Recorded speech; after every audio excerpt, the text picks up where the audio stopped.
Well, it's official. 2022 is the year of acquisitions. Earlier this year, Microsoft have acquired Activision Blizzard, which took the game industry by storm. No one saw that coming. And then Sony followed up with the acquisition of Bungie Studios. And now another acquisition has taken place. And it looks like that Square Enix had officially sold off Eidos, Montreal, and of course Crystal Dynamics. These are the Western developers behind Legacy of Kain, the most recent Tomb Raider, and of course Deus Ex Machina.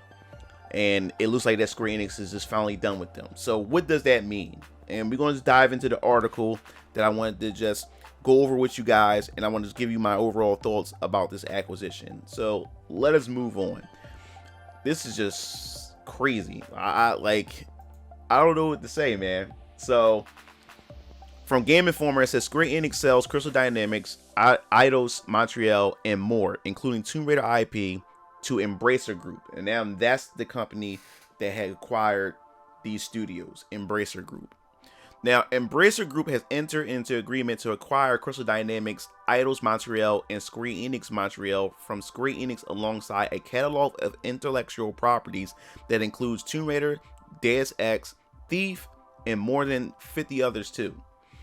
Now, Embracer Group is paying only $300 million for these studios and associated IPs, and is doing it on a cash and debt-free basis to be paid in full at closing. Of course, $300 million. Think about it. That is chump change. Of course, Embracer Group would jump at something like this. Think about it. That is dirt cheap. For $300 million, you're getting Thief, Tomb Raider, Deus Ex, Legacy of Kain, and many other franchises underneath that umbrella. That's cheap. What is Square Enix doing? But like what are they doing? Why are they selling it that cheap? To me, it just seems like they just want to just get rid of this, get it off their hands as soon as possible. Because that is dirt cheap compared to the other acquisitions that we have seen. We've seen Microsoft spend billions on Bethesda and billions on Activision Blizzard.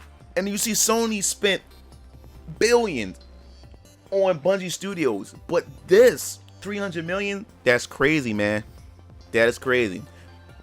So in total, this acquisition will result in roughly 1,100 employees from these three studios across 8 locations around the world becoming Embracer Group's employees. This purchase is expected to close during the second year of Embracer's 2022 to 2023 financial year, or in other words, sometime between July and September of this year. Damn.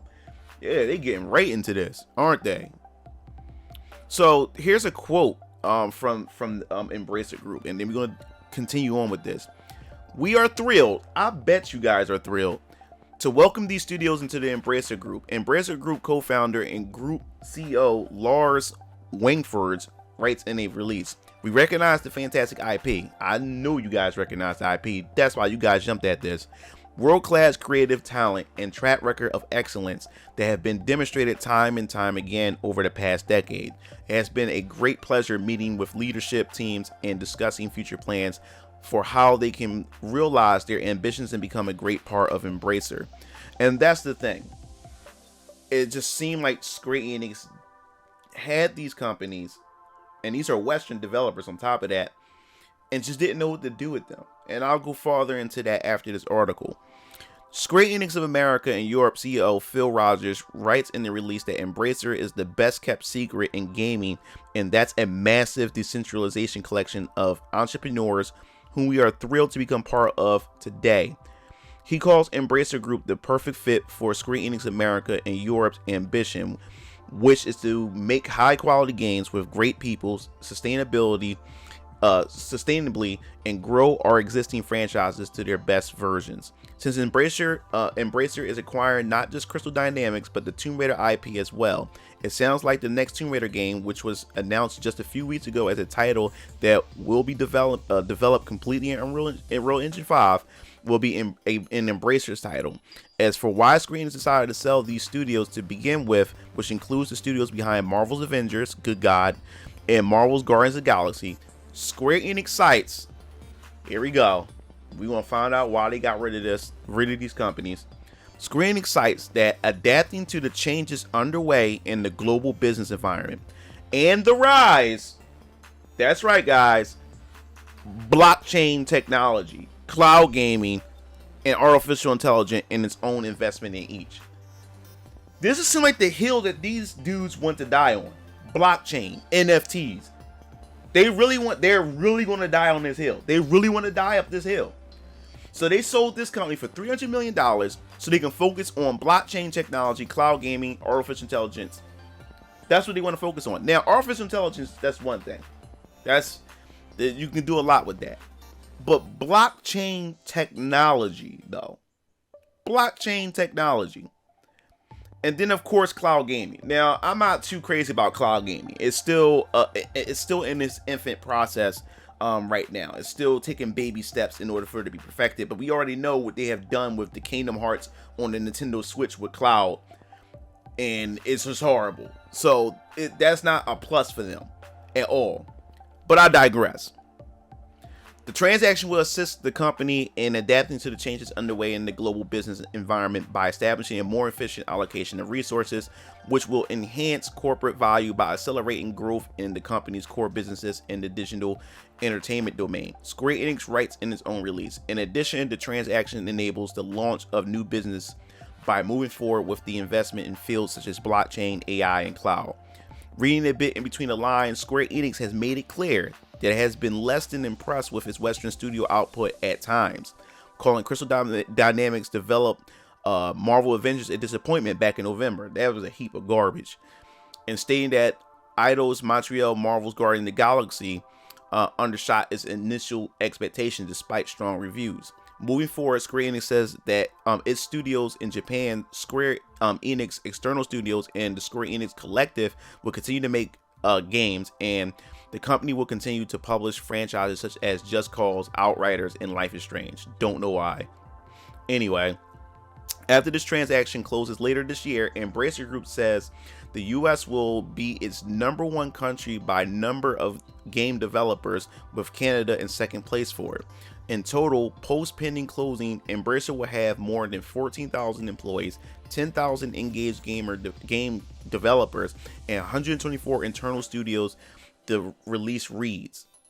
Embracer upcoming content pipeline includes more than 230 games with more than 30 AAA games. This acquisition will bring an additional scale to Embracer's current AAA segment, and Embracer will have one of the largest pipeline of PC/console content across the industry, across all genres. This is why these guys are happy. Like, these dudes struck gold by acquiring it, and it was a smart deal. They ran away like thieves, no pun intended, but they got away with that, and I don't blame them for snatching this opportunity from Square Enix.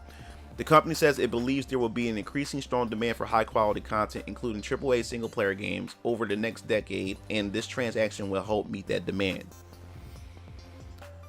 Oh man, this is crazy. Embracer Group's acquisition joins a lineup of other purchases that have largely defined gaming in 2022 thus far. It started with Take-Two Interactive, the parent company behind the Grand Theft Auto series, announcing back in January that it was acquiring mobile giant Zynga for nearly $13 billion. Then a week later, Microsoft announced that it's acquiring Activision Blizzard, the company behind Overwatch and Call of Duty, for colossal $68.7 billion. And then 2 weeks later, Sony, like I said before, Bungie with $3.6 billion. So, despite the uptick in acquisitions happening this year, Embracer Group has been boosting its studio count for years. For example, it acquired World War Z Studios Saber Interactive back in 2020. Didn't know that. And then in 2022, Embracer Group acquired Perfect World Entertainment and Dark Horse Media. Didn't know that either. So yeah, these guys are just acquiring studios left and right. But that's pretty much it for this article right here. Now I just want to just give my overall thoughts of what I think about this acquisition and what this is mean moving forward for Square Enix and just the gaming industry as a whole. Now the thing is, Square Enix, when they first acquired Eidos and Crystal Dynamics, I didn't know what the hell they was doing. I mean, it makes sense from Japanese studio to try to get Western studios so they can have that Western market, and they have, a Western studio there in the United States and everything, so they can focus on Western style type games. But the thing about Square Enix was they just didn't know what to do with Crystal Dynamics and also Eidos. And the thing is, there's a lot of fans that was waiting for a new Deus Ex project, and there was a Deus Ex project in the works, but they pulled that team off so they can work on Guardians of the Galaxy. And then we had Crystal Dynamics that finished Tomb Raider and went straight over to the Avengers, which became a live service, and we already know the history of that game. That game is complete garbage. And it just seemed like they just didn't have, they had their management skills on managing these Western studios was just the worst. So it just made sense that for them to just pretty much just say, hey, we don't know what to do with them. Here, Bracer Group, you can have these guys. But for the fact that they sold it for $300 million, I mean, they have giant IPs. Legacy of Kain, I'm gonna say it again. Legacy of Kain, Tomb Raider, Deus Ex, Thief. You like, these are recognizable brands. And Bracer Group, as they should, they seen the opportunity and they seen it. They said, yo, we're gonna pay this cash. $300 million, that's nothing to those guys. When it comes to something like that, they ran away, they got away like thieves with that. But that was the thing with Square Enix. They didn't know what to do with those properties. And in my opinion, Square Enix should just remain a Japanese studio. And they don't need Western studios at all, because that Western influence began to trickle over to, Square Enix themselves. And just Square Enix just haven't been the same as they used to be for over the past decade or so, And for them having those under there, it just didn't help them even farther.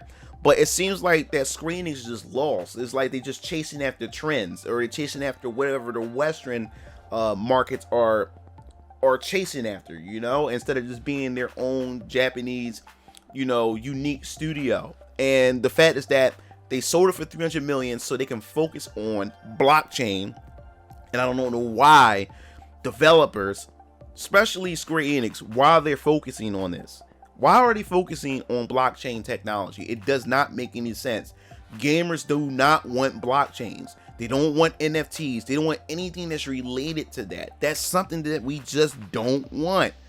And yet they're going to focus all their energy into it. And hopefully that this blockchain trend or whatever dies off, so they can realize that it's a stupid thing to invest in, and just ditch it and just move on and just focus on what Square Enix was known for, creating high quality products, high quality gaming experiences. And that's all I want from them. But that's just for another story. I'm definitely going to do a video just talking about Square Enix in general, how they just was at the top at one point and just fell from grace. But that wraps up this video. Just give me your opinion. What do you think about this acquisition between Bracer Group and Square Enix, them selling off Montreal, Eidos Montreal, and of course Crystal Dynamics? I definitely want to hear your thoughts. Is this definitely acquisition season or acquisition year 2022? So hit that like button, hit the subscribe button, and hey, Ubisoft may be the next, because they are already looking to be acquired as well, and I'm going to do a video about that pretty soon. So if you like the video, like I said before, hit like, hit subscribe, and if you want to stay informed with more gaming news, hit that bell to be notified. This is MugenLord signing off. I'll see you Game Fiends later. Peace out.